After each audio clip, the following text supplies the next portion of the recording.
വെറുപ്പിൽ വിരിഞ്ഞ പ്രണയം ഭാഗം 8. മോനെ ഷാനു, നാളെ നിന്റെ എളാപ്പയും ഫാമിലിയും വരുന്നുണ്ട്. നീയൊന്ന് അവരെ എയർപോർട്ടിൽ പിക്ക് ചെയ്യാൻ പോണേ. ഷാനു വീട്ടിലേക്ക് വന്ന് കേറിയ ഉടനെ ഉമ്മ പറഞ്ഞു. അതെന്താ ഉമ്മ, അവര് പെട്ടെന്നൊരു വരവ്? ഷാനു സംശയത്തോടെ ചോദിച്ചു. പെട്ടെന്നോ? നീ എന്താ എല്ലാം മറന്നുപോയോ? സൈഫിന്റെ കല്യാണത്തിന് ഇനി ഒരാഴ്ച കൂടിയല്ലേ ഉള്ളൂ. ഷാനുവിന്റെ ഉപ്പയുടെ സഹോദരി സുഹറയുടെ മകനാണ് സെയ്ഫ്. നിന്നേക്കാൾ 6 മാസത്തേക്കാളും മാത്രം മൂത്തതാണ് അവൻ. ഇനി അടുത്തത് നിന്റെ കല്യാണമാണ്, അത് മറക്കണ്ട. ഉമ്മ ചിരിയോടെ അവന്റെ കവിളിൽ തട്ടിക്കൊണ്ട് പറഞ്ഞു. എനിക്കിപ്പോ കല്യാണമൊന്നും വേണ്ട, അതിന് സമയമാകുമ്പോ ഞാൻ തന്നെ പറയാം. അതും പറഞ്ഞവൻ നേരെ റൂമിലേക്ക് പോയി. നിന്റെ മനസ്സിലിരിപ്പ് എന്താണെന്നൊക്കെ എനിക്ക് മനസ്സിലായി മോനെ. ഞാൻ ജീവിച്ചിരിക്കുന്ന കാലത്തോളം ആ അലവലാതി പെണ്ണിനെ നിന്നെ കൊണ്ട് കെട്ടിക്കുമെന്ന് കരുതണ്ട, ഉമ്മ മനസ്സിൽ കരുതി. ഹോസ്പിറ്റലിൽ സാധാരണയുള്ള മന്ത്ലി ചെക്കപ്പിനായി ചെന്നതായിരുന്നു അവന്റെ ഉമ്മ ആമിന. പാർക്കിംഗ് ഏരിയയിൽ ഷാനുവിന്റെ കാർ കണ്ടവർ അവനെ തിരിഞ്ഞ് നടക്കുമ്പോഴാണ് ലിയയുമായി സംസാരിച്ചു നിൽക്കുന്നത് കണ്ടത്. ഉടനെ അതൊരു ഫോട്ടോ എടുത്ത് ഷഹാനയ്ക്ക് അയച്ചു കൊടുത്തു. അവളാണ് അത് ലിയയാണെന്ന് പറഞ്ഞു കൊടുത്തത്. കോളേജിൽ ഇക്കയെ കണ്ട ഷഹാനയ്ക്കും ചെറിയൊരു ഡൗട്ട് തോന്നിയിരുന്നു. അവളത് ഉമ്മയോട് പറഞ്ഞതുമാണ്. അതുകൊണ്ട് തന്നെയാണ് അവർ അത് ലിയയാണോ എന്ന് ഉറപ്പിക്കാൻ ഫോട്ടോ എടുത്തയച്ചതും. അവരുടെ ഒരുമിച്ചുള്ള സംസാരവും പ്രവൃത്തികളും ഒക്കെ കണ്ടവർ തന്നെ തന്നെ കൺട്രോൾ ചെയ്ത് നിൽക്കുകയായിരുന്നു. ദേഷ്യം കൊണ്ട് പെട്ടെന്ന് പ്രതികരിച്ചാൽ ചിലപ്പോ അപ്പൊ തന്നെ അവൻ അവളെയും വിളിച്ചിറക്കി കൊണ്ടുവരുമെന്ന് അവർക്കറിയാം. അതുകൊണ്ട് എല്ലാം വ്യക്തമായി പ്ലാൻ ചെയ്ത് അവളെ അവനിൽ നിന്നും അകറ്റണമെന്ന് അവർ തീരുമാനിച്ചു. ഷഹാനയും അതിന് കൂടെ നിൽക്കാമെന്ന് സമ്മതിച്ചു. കാരണം ലിയ തന്റെ സഹോദരന്റെ ഭാര്യയായി വരുന്നത് ഓർക്കാൻ പോലും അവൾ ഇഷ്ടപ്പെട്ടിരുന്നില്ല. ഉമ്മ, ഇക്ക എന്ത് പറഞ്ഞു? ഇന്ന് ഹോസ്പിറ്റലിൽ വെച്ച് കണ്ട കാര്യം ഉമ്മ ചോദിച്ചോ? ഷാനു മുകളിലേക്ക് കയറിപ്പോകുന്നത് കണ്ട ഷഹാന ഉമ്മാക്കരികിലേക്ക് വന്നുകൊണ്ട് ചോദിച്ചു. എടി പൊട്ടി, അവരെ ഞാൻ കണ്ടെന്ന് പറഞ്ഞ അവര് തമ്മിൽ പ്രണയത്തിലാണെന്ന് അവൻ സമ്മതിച്ചു തരില്ലേ? പിന്നെ അവൻ എങ്ങനെ നമ്മൾ അതിൽ നിന്നും പിന്മാറാൻ പറയും? പറഞ്ഞാൽ തന്നെ അവൻ അത് അനുസരിക്കുമെന്ന് തോന്നുന്നുണ്ടോ? അതുകൊണ്ട് നമ്മൾ ഒന്നും കണ്ടിട്ടുമില്ല കേട്ടിട്ടുമില്ല. ഇനി അവനെ കൊണ്ട് എങ്ങനെയെങ്കിലും നൂറ മോളെ കല്യാണം കഴിപ്പിക്കണം. അതിനുള്ള വഴിയാ നമ്മൾ നോക്കേണ്ടത്. അതിനുവേണ്ടിയാ കല്യാണത്തിന് ഒരാഴ്ച മുന്നേ അവരോടിനി വരാൻ പറഞ്ഞത്. അതാകുമ്പോ കല്യാണ പർച്ചേസിനും മറ്റും അവരെ ഒന്നിച്ചയക്കാം. ആ ഒരാഴ്ച കൊണ്ട് നൂറുമോളോട് എങ്ങനെയെങ്കിലും അവന്റെ മനസ്സിൽ സ്ഥാനം പിടിക്കാൻ പറയണം. അല്ലാതെ വെറും ദരിദ്രവാസിയായ അവളെ കൊണ്ട് ഒരിക്കലും എന്റെ മോനെ ഞാൻ കെട്ടിക്കില്ല. അവളുടെ ബാക്കി ഡീറ്റെയിൽസ് ഒക്കെ നീ എങ്ങനെയെങ്കിലും ഒപ്പിക്കണം. അവളെ അവനിൽ നിന്നും അകറ്റാനും നമുക്ക് എന്തെങ്കിലും തുറപ്പിച്ചിട്ട് വേണ്ടേ? ആമിന ഒരു ചിരിയോടെ മകളോട് പറഞ്ഞു. ഷാനു പോയതിനു ശേഷമാണ് ലിയ റെനയോട് റയാൻ പിണങ്ങിപ്പോയത് പറയുന്നത്. ഈ ഇക്കാക്ക് ഇതെന്തിന്റെ കേടാ? ഷാനുവിന്റെ പേര് കേട്ടാ തന്നെ കലിയ. എനിക്ക് തോന്നുന്നു കഴിഞ്ഞ ജന്മത്തിൽ അവര് കീരിയും പാമ്പുമായിരുന്നെന്ന് റെന താടിക്ക് കയ്യം കൊടുത്തുകൊണ്ട് പറഞ്ഞു. ലിയയും അത് ശരിവെച്ചു. എനിക്കും തോന്നാറുണ്ട് നിന്റെ ഇക്കാക്ക് ഷാനുവിനോടുള്ള ഈ വെറുപ്പ് എന്തുകൊണ്ടാണെന്ന്. ചിലപ്പോ അന്നത്തെ ആ സംഭവങ്ങളെല്ലാം കൊണ്ടായിരിക്കും, ലിയ അവളോടായി പറഞ്ഞു. ആ, എനിക്കും അങ്ങനെയാണ് തോന്നുന്നത്. ഇക്കാക്ക് നീയും എന്നെ പോലെ തന്നെയല്ലേ? പെങ്ങൾക്ക് അങ്ങനെ ഒരു അവസ്ഥ ഉണ്ടാകുമ്പോ ഏതാങ്ങൾക്കും അവനോട് ദേഷ്യം തോന്നും, റെന പറഞ്ഞു. എന്നാലും നീ ഒന്ന് ഇക്കാനെ വിളിച്ചു നോക്ക്. എന്നിട്ട് ഞാൻ അറിയാതെയാണ് ഷാൻ ഇതെല്ലാം ചെയ്തതെന്ന് പറയണം. ചിലപ്പോ ഞാൻ അറിഞ്ഞുകൊണ്ടാണ് ഇതൊക്കെ എന്ന് തെറ്റിദ്ധരിച്ചിട്ടുണ്ടാകും. അതാ എനിക്ക് പേടി, ലിയ ഒരു ഭയത്തോടെ പറഞ്ഞു. അതൊന്നും ഉണ്ടാവില്ലടി, ഞാൻ ഇക്കാനോട് സംസാരിക്കാം, നീ ടെൻഷൻ ആവാതെ, അവൾ ലിയയെ സമാധാനിപ്പിച്ചു. അതൊക്കെ വിടെ, നിന്റെ ഷാനു വന്നിട്ട് എന്താ പറഞ്ഞേ? കുറെ നേരം രണ്ടും കൂടി സംസാരിച്ചതല്ലേ? റെന ഒരു കുസൃതിയോടെ ചോദിച്ചു. ആ ചോദ്യം കേട്ടപ്പോ തന്നെ പെണ്ണിന്റെ മുഖം നാണം കൊണ്ട് ചുവന്നു. അത് അത് പിന്നെ അവൾ പറയാൻ വയ്യാതെ തല താഴ്ത്തി നിന്നു. മടിക്കാതെ ഒന്ന് പറയടി മോളെ, അവൻ നിന്നെ പ്രപ്പോസ് ചെയ്തോ? റന പെട്ടെന്ന് അങ്ങനെ ചോദിച്ചതും ലിയ ചിരിയോടെ മുഖമുയർത്തി ആണെന്ന് തലയാട്ടി. സത്യാണോ നീ പറയുന്നേ? വിശ്വാസം വരാതെ റന അവളെ കുലുക്കിക്കൊണ്ട് ചോദിച്ചു. ആടി, അവൻ എന്നെ ഇഷ്ടാണെന്ന് പറഞ്ഞു. അതും പറഞ്ഞവൾ മുഖം പൊത്തി. പിന്നെ വേറെന്തൊക്കെയാ പറഞ്ഞേ? റന അവളെ വിടാൻ ഭാവമില്ലാതെ ചോദിച്ചു. നീ ഒന്ന് പോയേ, വേറൊന്നുമില്ല. ഇനി എന്ത് പറയണമെന്നറിയാതെ ലിയ പറഞ്ഞു. അപ്പോ വേറെ ഒന്നും പറഞ്ഞില്ലെങ്കിൽ ഇത്രയും സമയം നിങ്ങൾ എന്ത് ചെയ്യുമായിരുന്നു? ഇനി അന്നത്തെ പോലെ വല്ലതൊക്കെ നടന്നോ? റനയുടെ ആ ചോദ്യം കേട്ടതും അവൾ വല്ലതും കണ്ടോ എന്ന് സംശയിച്ചുകൊണ്ട് ലിയ അവളുടെ മുഖത്തേക്ക് നോക്കി. നീ എന്താ നോക്കുന്നേ? ഞാൻ ചോദിച്ചതിന് മറുപടി പറ. വേറെ പ്രത്യേകിച്ച് നീ ഉദ്ദേശിച്ചതുപോലെയൊന്നും നടന്നില്ല. പക്ഷേ ചെറിയൊരു കിസ് തന്നു. ദാ ഇവിടെ നെറ്റിയിൽ. ലിയ അവൻ മുത്തമിട്ട സ്ഥലം കാണിച്ചുകൊണ്ട് നാണത്തോടെ പറഞ്ഞു. അമ്പടി കള്ളി, എന്നിട്ടാണോ ഒന്നും നടന്നില്ലെന്ന് പറഞ്ഞത്? നിങ്ങളാൾ കൊള്ളാലോ. ഇതേ ഒരു ഹോസ്പിറ്റലിലാണ്. ആരെങ്കിലും കണ്ടിരുന്നെങ്കിലോ? റന മുഖം വീർപ്പിച്ചുകൊണ്ട് ചോദിച്ചു. അതിന് അവൻ പെട്ടെന്ന് ചെയ്തതല്ലേ, ഞാൻ പ്രതീക്ഷിക്കാതെ ഉണ്ടായതാ. പിന്നെ അവിടെ ആ ഏരിയയിലൊന്നും ആരും ഉണ്ടായിരുന്നില്ല. ലിയ അവളെ നോക്കാതെ മറുപടി പറഞ്ഞു. അങ്ങനെ നിനക്കും ലൈന് സെറ്റായി. എനിക്കൊക്കെ ഇനി എന്നാണാവോ ഇതുപോലൊക്കെ നിന്നോട് പറയാനുള്ള അവസരം ഉണ്ടാവുന്നത്? റന ഇല്ലാത്ത വിഷമം ഉണ്ടാക്കി അഭിനയിച്ചുകൊണ്ട് ചോദിച്ചു. അതൊക്കെ സമയമായ നടക്കും മോളെ. എന്നെ തന്നെ കണ്ടില്ലേ, ഞാൻ പോലും പ്രതീക്ഷിക്കാതെയല്ലേ ഷാനു എന്റെ ലൈഫിലേക്ക് വന്നത്. അതുപോലെ നിന്റെ മഞ്ജനും എവിടെയെങ്കിലും നിനക്കായി കാത്തിരിക്കുന്നുണ്ടാവും. സമയമാകുമ്പോ പടച്ചോൻ തന്നെ അവനെ നിന്റെ മുന്നിലേക്ക് കൊണ്ടുവരും. അതുവരെ എന്റെ മോളൊന്ന് വെയിറ്റ് ചെയ്യേ. അതും പറഞ്ഞ് ലിയ റനയുടെ കവളിൽ പിടിച്ചു വലിച്ചു.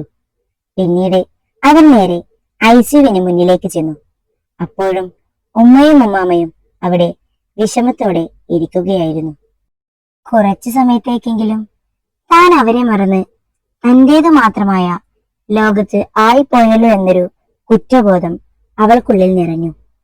ഉമ്മ, ഞാൻ ഇവിടെ ഇരിക്കാം. നിങ്ങൾ രണ്ടാളും റൂമിലേക്ക് ചെന്നോ, എന്നിട്ട് ഒന്ന് ഫ്രഷ് ആവ്. അപ്പോഴേക്കും ഞാൻ എന്തെങ്കിലും കഴിക്കാൻ കൊണ്ടുവരാം. അവൾ അവരുടെ അവസ്ഥ കണ്ടു പറഞ്ഞു. ഇന്നലെ മുതൽ പച്ചവെള്ളം പോലും കുടിക്കാതെയുള്ള ഇരിപ്പാണ്. എനിക്കൊന്നും വേണ്ട മോളെ, ഞാൻ ഇവിടെ ഇരുന്നോളാം. നിങ്ങൾ റൂമിലേക്ക് പൊക്കോ. അവർ അവിടുന്ന് എവിടേക്കും മാറില്ലെന്ന് ഉറപ്പിച്ചുകൊണ്ട് പറഞ്ഞു. അതുകൊണ്ട് തന്നെ അവൾ ഉമ്മാമയും കൂട്ടി റൂമിലേക്ക് ചെന്നു. ഉമ്മയുടെ ഫോൺ ചാർജ് ചെയ്യാൻ ഇട്ടപ്പോഴാണ് അതിൽ കുറച്ച് മിസ്ഡ് കോൾ കണ്ടത്. ഓപ്പൺ ചെയ്ത് നോക്കിയപ്പോഴാണ് ഷാനവാസ് എന്ന പേര് കണ്ടത്. അത് കണ്ടതും അവളുടെ ഉള്ളമൊന്നു പിടഞ്ഞു. തിരിച്ച് അങ്ങോട്ട് വിളിക്കണോ വേണ്ടിയോ എന്ന് ചിന്തിച്ചിരിക്കുമ്പോഴാണ് വീണ്ടും അവന്റെ നമ്പറിൽ നിന്നും കോൾ വരുന്നത്. ആദ്യമൊന്നും മടിച്ചെങ്കിലും പിന്നെ കോള് കട്ടാവുന്നതിന് മുന്നേ അവൾ കോൾ അറ്റൻഡ് ചെയ്ത് കാതിലേക്ക് വെച്ചു. ഹലോ. അവളുടെ ശബ്ദം കാതിൽ പതിച്ചതും അതുവരെ ഉണ്ടായിരുന്ന മുഴുവൻ ടെൻഷനും കാറ്റിൽ പറത്തിക്കൊണ്ട് അവൻ അവളോടായി സംസാരിച്ചു. താനിത് എവിടെയായിരുന്നു? എത്ര നേരമായെന്നോ ഞാൻ വിളിക്കുന്നു. കോൾ എടുക്കാതിരുന്നപ്പോ അവിടെ എന്തെങ്കിലും സംഭവിച്ചു കാണുമോന്ന് ഞാൻ പേടിച്ചു. ഒറ്റ ശ്വാസത്തിൽ തന്റെ ടെൻഷൻ മുഴുവൻ മുൻനിർത്തിക്കൊണ്ട് അവൻ അവളോടായി ചോദിച്ചു. താനിങ്ങനെ ടെൻഷൻ ആവാതെ, ഇവിടെ കുഴപ്പമൊന്നുമില്ല. ഞങ്ങള് റൂമിൽ വന്ന് ഒന്ന് ഫ്രഷായി ഉമ്മാമക്ക് ഫുഡ് വാങ്ങാൻ പോയതാ. ഫോൺ റൂമിൽ ബാഗിലുമാണ് ഉണ്ടായിരുന്നത്. ഇപ്പോഴാ അതൊന്നെടുത്ത് ചാർജിനിട്ടത്. അപ്പോഴേക്കും തന്റെ വിളിയും വന്നു. അവൾ അവനെ സമാധാനിപ്പിച്ചുകൊണ്ട് പറഞ്ഞു. അങ്ങനെയെങ്കിൽ തന്റെ നമ്പർ ഇതാ, ഞാൻ അതിലേക്ക് വിളിക്കാം. അതില് ചാർജ് ഉണ്ടാവില്ലേ? അവൻ കളിയായി അവളോട് പറഞ്ഞു. അയ്യോ, അത്രയ്ക്ക് നിർബന്ധമൊന്നുമില്ല വിളിക്കണമെന്ന്. തനിക്ക് എന്നോട് സംസാരിക്കാൻ അത്ര തിരക്കുണ്ടെങ്കിൽ ഇങ്ങോട്ട് വാ. അപ്പോ എത്ര നേരം വേണമെങ്കിലും നമുക്ക് ഒന്നിച്ചിരുന്ന് സംസാരിക്കാം. അവൾ വെറുതെ അവനെ വട്ടുപിടിപ്പിക്കാനായി പറഞ്ഞു. ഓഹോ, അങ്ങനെയാണോ? അവിടെ വന്നാ വേറെ എന്ത് തരം എനിക്ക്? അവനും വിട്ടുകൊടുക്കാതെ ചോദിച്ചു. വന്നാ എന്ത് വേണമെങ്കിലും തരാം, അവളും പറഞ്ഞു. ആണോ? എങ്കിൽ ഞാൻ ഇപ്പൊ അങ്ങോട്ട് വരും.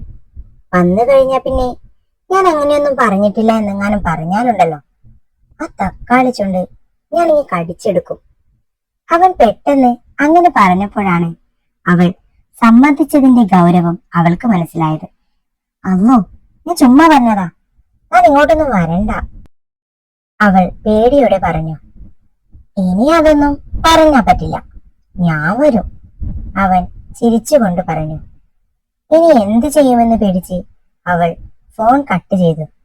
അവനാണെങ്കിൽ തുടരെ തുടരെ വിളിച്ചുകൊണ്ടിരിക്കുന്നുമുണ്ട്. അപ്പോഴാണ് ബാത്റൂമിൽ നിന്നും ഉമ്മാമ ഇറങ്ങി വരുന്നത്. ആരാ മോളെ വിളിക്കുന്നേ? നീ എന്റെ ഫോൺ എടുക്കാതെ ആലോചിച്ചോണ്ടിരിക്കുന്നേ? ഉമ്മാമ കയ്യിൽ ഫോണും പിടിച്ച് പേടിയോടെ നിൽക്കുന്നവളെ നോക്കിക്കൊണ്ട് ചോദിച്ചു. അത് പിന്നെ റനയാ ഉമ്മാമ, ഞാൻ അവളോടൊന്ന് സംസാരിച്ച് ഇപ്പൊ വരാം. ഉമ്മാമ കിടന്നോ? അതും പറഞ്ഞവൾ റൂമിന് പുറത്തേക്ക് ഇറങ്ങി. അവൾ നേരെ ടെറസിലേക്ക് പോയി. അവിടെ മുഴുവൻ തുണികൾ ഉണക്കാൻ വിരിച്ചിട്ടിരിക്കുകയായിരുന്നു. അതുകൊണ്ട് തന്നെ ഈ രാത്രി സമയത്ത് ആരും അങ്ങോട്ട് വരില്ലെന്ന് അവൾ കരുതി.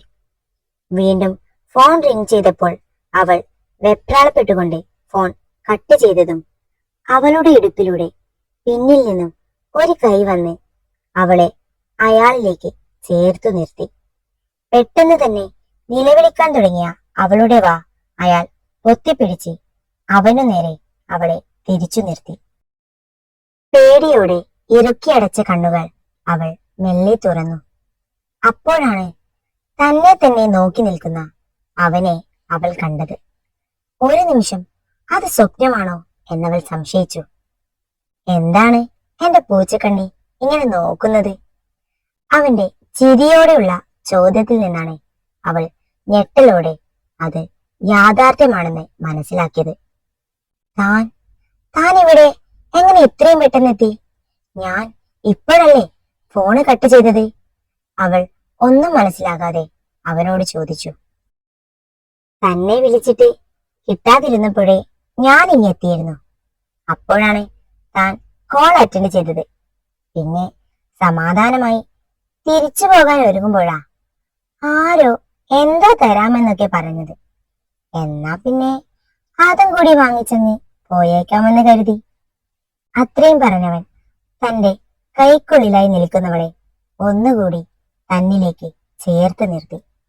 അവന്റെ മുഖം അവളിലേക്കായി കൂടുതൽ അടുപ്പിച്ചവൻ. എന്നാൽ അവളാവട്ടെ അവനിൽ നിന്നും കുതറി മാറി അവനെ തള്ളിക്കൊണ്ട് ഓടാനൊരുങ്ങി. എന്നാൽ അവൾക്ക് മുന്നേ അവന്റെ കൈകൾ അവളുടെ ഇടുപ്പിൽ ഒന്നുകൂടി അമർന്നിരുന്നു. അങ്ങനെ പോയാലോ? എനിക്ക് തരാമെന്ന് പറഞ്ഞത് തന്നിട്ട് പോയാ മതി. അവൻ അവളെ നേരത്തേക്കാൾ കൂടുതൽ അവനിലേക്ക് ചേർത്ത് നിർത്തി. എന്നാൽ അവൾ അവനിൽ നിന്നുമുള്ള ആ പ്രണയത്തോടെയുള്ള നോട്ടം സഹിക്കാനാവാതെ തിരിഞ്ഞു നിന്നു. കാറ്റിൽ പാറിപ്പറക്കുന്ന അവളുടെ തട്ടം തലയിൽ നിന്നും ഊർന്നു വീണു. അഴിച്ചിട്ട മുടിയിഴകൾ എങ്ങോട്ടെന്നില്ലാതെ തത്തിക്കളിക്കുന്നുണ്ടായിരുന്നു. അവൻ അവയെ ഒന്നാകെ ഒതുക്കി പിടിച്ചുകൊണ്ട് ഒരു സൈഡിലായി മാറ്റി നിർത്തി. അവളുടെ മുടിയിൽ നിന്നും ഉയരുന്ന ഷാമ്പുവിന്റെ നറുമണം അവനെ മത്ത് പിടിപ്പിച്ചു. അവന്റെ നോട്ടം കഴുത്തിനു പിന്നിലായി നിൽക്കുന്ന അവളുടെ കുഞ്ഞു മറുകിൽ തങ്ങി നിന്നു. ഇവൾക്കിത് എവിടെയൊക്കെയാ മറുകെന്ന് അവനൊന്ന് സംശയിച്ചു പോയി. എന്നാൽ ഈ സമയമൊക്കെയും അവന്റെ ശ്വാസം കഴുത്തിൽ പതിച്ചുകൊണ്ടിരുന്ന അവൾ ഒന്നനങ്ങാൻ പോലും ആവാതെ നിന്ന് വിറക്കുകയായിരുന്നു. അവന്റെ ശ്വാസത്തിന്റെ വേഗതയും കൂടി വന്നു.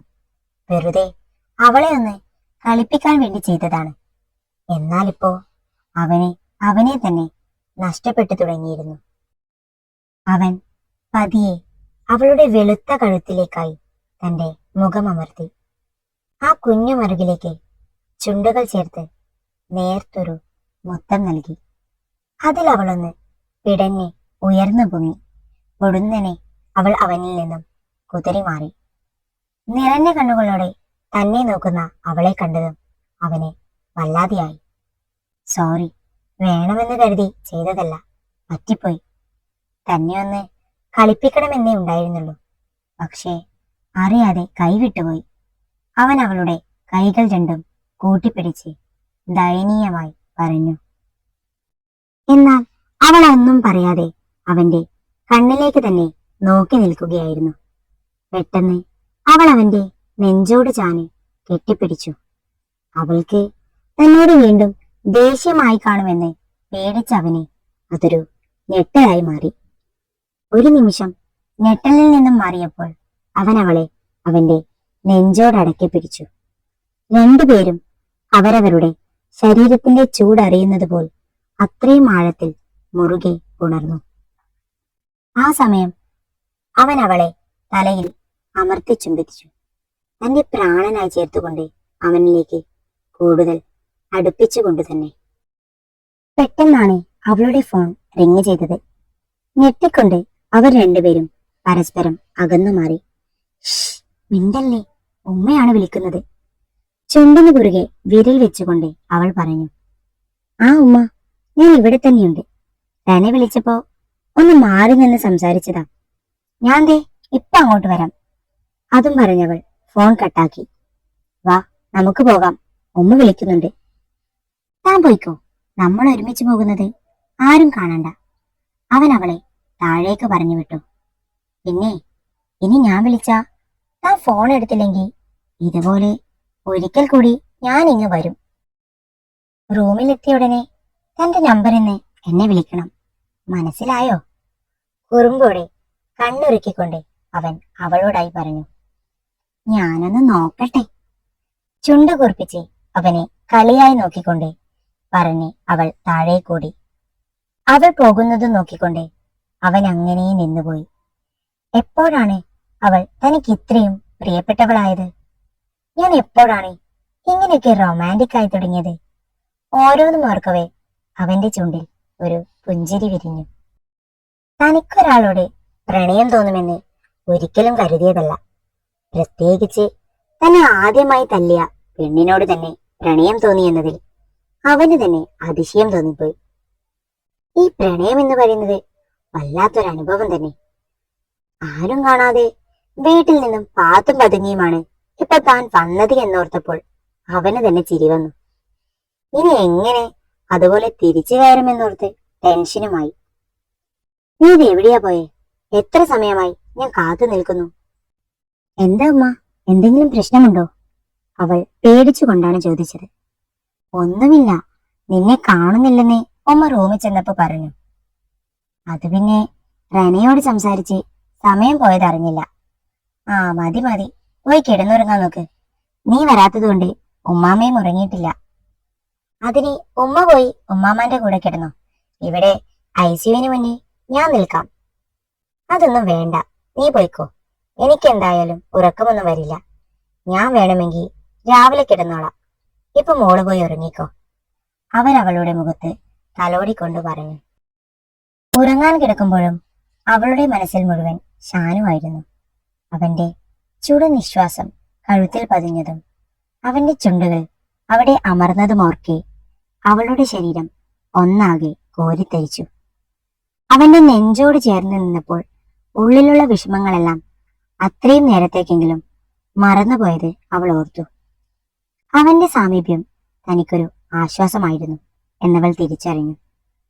തന്നെ വിളിച്ചിട്ട് കിട്ടാതിരുന്നപ്പോൾ രാത്രിക്ക് രാത്രി തന്നോടുള്ള ഇഷ്ടം കൊണ്ട് മാത്രമാണ് അവൻ ഇവിടെ വന്നതെന്ന് അവൾ ഓർത്തു. അവനെക്കുറിച്ച് ഓർത്തുകൊണ്ട് തന്നെ അവൾ കണ്ണുകൾ അടച്ചു കിടന്നു. ഇതേ സമയം ഷാനു യാതൊരു ശബ്ദവും ഉണ്ടാക്കാതെ മെല്ലെ കതക് തുറന്ന് അകത്തേക്ക് കടക്കുകയായിരുന്നു. പോകുമ്പോൾ വാതിലൊന്ന് ചാരിയിട്ട് മാത്രമേ ഉണ്ടായിരുന്നുള്ളൂ. അതുകൊണ്ട് തന്നെ പതുക്കെ തുറന്ന് അകത്ത് കയറി വാതിൽ കുറ്റിയിട്ടു.